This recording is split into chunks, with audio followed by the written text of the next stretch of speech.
அதிமுகவினர் சார்பில் தற்பொழுது இளைஞரணி சார்பில் தற்பொழுது போராட்டமானது நடைபெற்றுக் கொண்டிருக்கிறது. இது குறித்தான கூடுதல் விவரங்களுடன் எம்முடைய செய்தியாளர் ராஜேஷ் நேரலையில் இணைக்கிறார். வணக்கம் ராஜேஷ், கள நிலவரங்களை பகிர்ந்துக்கோங்க.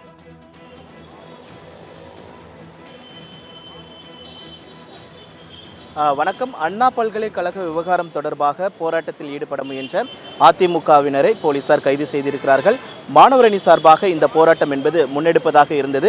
முன்னதாக இங்கு வரக்கூடிய ஒவ்வொருவரையும் அவர்கள் சோதனை செய்து அவர்களை கைது செய்யக்கூடிய அந்த காட்சிகளை நம்மால் பார்க்க முடிகிறது.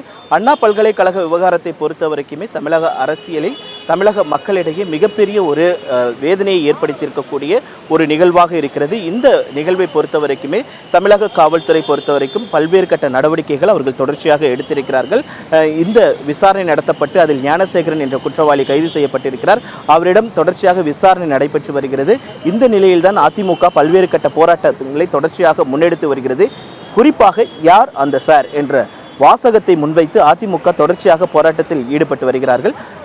இந்த கடந்த சில நாட்களுக்கு முன்பாக அதிமுக சார்பாக ஒரு பிரம்மாண்ட போராட்டம் என்பது நடைபெற்றது. அதனைத் தொடர்ந்து தற்பொழுது இன்றைய தினத்தில் மாணவர் அணி சார்பாக இந்த போராட்டம் என்பது முன்னெடுப்பதாக இருந்தது.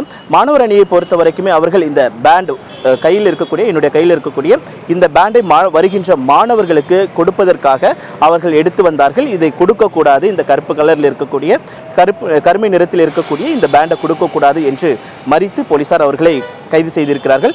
இதை பொறுத்த வரைக்கும் அவர்கள் குறிப்பிட்டிருக்கிறது, மாணவர்களுக்காக ஒன்றிணைவோம் என்று குறிப்பிட்டு இந்த பேண்டை அவர்கள் கொடுக்க முயன்றார்கள். இதனைத் தொடர்ந்துதான் போலீசாருக்கும் அவர்களுக்கும் தள்ளுமுள்ளு ஏற்பட்டது.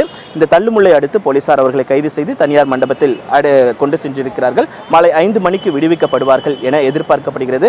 அதே நேரத்தில் அண்ணா பல்கலைக்கழகத்திற்கு உள்ளே நுழைவாயில் வரக்கூடிய மாணவர்களாக இருந்தாலும் சரி, பேராசிரியர்களாக இருந்தாலும் சரி, ஊழியர்களாக இருந்தாலும் சரி, ஒருவர் உள்ளே வர வேண்டும் என்றால் அவர்களுடைய ஐடி கார்டு உள்ளிட்டவைகள் பரிசோதனை செய்யப்பட்டு அதன் பின்புதான் அவர்கள் அனுமதிக்கப்படக்கூடிய அந்த சூழல் என்பது நிலவுகிறது.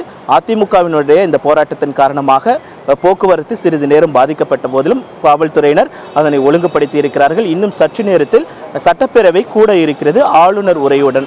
ஆளுநர் இந்த வழியாகத்தான் செல்லக்கூடும் என்பதால் இந்த போராட்டத்திற்கு அனுமதி மறுக்கப்பட்டது. இதனைத் தொடர்ந்து அவர்கள் கைது செய்யப்பட்டு தனியார் மண்டபத்திற்கு கொண்டு செல்லப்பட்டிருக்கிறார்கள்.